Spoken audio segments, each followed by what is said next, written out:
Welcome back to your Daily Dose. My name is Robert, my pal and co-founder of Yes and Exercise, Susan, and we are talking about dangerous stories in Parkinson's in particular. And this is to me a herald call. This is a trumpeting. I can't do this loud enough, and I'm so glad you're joining me for this, Susan, because you know I really, I'm 23 years into my relationship with Parkinson's via my dad. And there's not one feeling about this. There is a cacophony. There is the, just waves, and I think that is what I'm calling for when I say, let's examine, discover, and rewrite our stories. It's not all good and it's not all bad. In order to get something to encompass this, like we talk about, well, that's a dramatic arc. That's a great story. But it's but why is it hard to tell? Why is it hard to tell this story, Susan? Ah, I actually read an article today on Medium about writing, and that you have to have conflict. You have to have the hard stuff. For sure. And it's hard to go there, emotionally Because why? Why? and everything. Because it points at the pain, it points at the fear. Okay. And so when we say, I'm doing okay, you want to believe that, and it may be true for today. It's imperative in this disease to believe the rest of the story too. That, So yeah. is it vulnerability? Is that what we're scared of? Is that at least a piece of it? In talking, maybe yes. In talk, you've got to really trust the person you're with if you're going to be that vulnerable. If you're going to allow yourself to break down and say I'm scared, Uh-huh. Well, you but risk yeah, feeling like a failure if you do I want to that. be a little cautious about parsing this too much as, oh, writing's this, talking this, because that could open up a whole flood. And I'm not saying you're not right about that. You're right. Different means and mediums and environments, different kinds of communication. I get it. In order to stay focused on the story element, I really want to talk about the individual, right? You, the person, and the story you're telling yourself, right? First and foremost.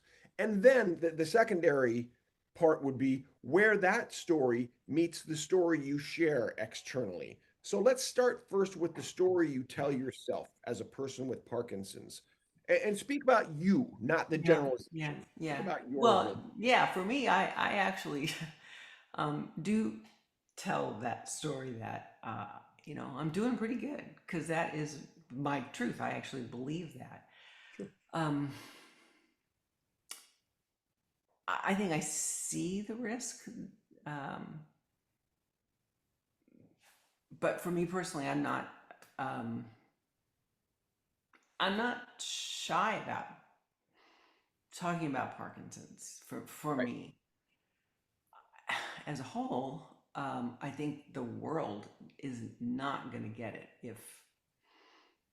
I'm actually really blessed and fortunate, and I don't have too many bad days. But if I don't pay attention to them and I'm not honest about them, I'm not being honest, and I'm not really telling my story in an accurate way. So Well, it's both. It's the balance. Um, right. And just in what you're saying, what I'm picking out a little bit is that an external person might hear you or see you and just go, "Well, Parkins, my friend Susan's fine. I mean, that's my relationship to and she's Parkinson's." had it 10 years. Well, and here's the thing. So, whenever you summarily come up with a fine or I'm doing pretty well, that's the top line, the surface level story that people are probably going to walk and talk with. And I'm here to say, I love you dearly. I think that's bad messaging, Susan. And and and, Well, and, and from my heart, I think it's bad messaging, not just I for you, know that. but I for the know whole you do. community. I Okay, know you do. Yeah, you asked me to talk about my feeling, my right. And experience. not just your It's feelings, but your messaging. And I'm telling okay. you that from I my perspective, and you can okay. totally disagree. I thought what you were asking me was where am I? And what do I feel and say? As a Yes. whole, I don't think diminishing off periods and bad days is at all wise at all, and it's so Well, let me come to the point on that because I feel like there's a little bit of a disconnect then. Yeah, I I must not be understanding Do you something. hear me saying that if people walk away with my friend Susan Scarlett is fine and that's my relationship with Parkinson's because they only see you at your best, Yeah, why ab- that's a dangerous story?